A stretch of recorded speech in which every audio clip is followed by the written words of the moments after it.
In the pass-through arrangements, an entity although retain the right to the cash flow, but side by side, it assumes responsibility to transfer those cash flows to one or more recipients. So in these cases, actually the entity who has retained the right to the cash flow act as an agent of the eventual recipient of the cash flow that derive from the asset.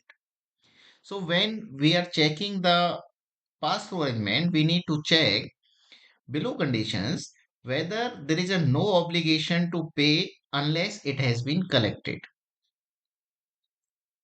So in these cases, however, short-term advances by the entity to the eventual recipient with the right of the full recovery of the amount lent plus the interest at the market rate do not violate this condition.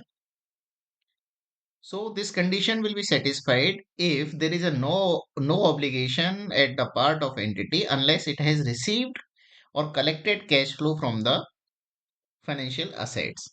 Another is if the entity is prohibited by the terms of the transfer contract from selling or placing the original financial asset.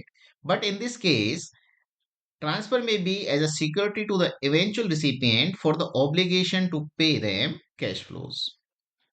And the third condition is where an entity has an obligation to remit cash flow, it collects on the behalf of the recipient without any material delay.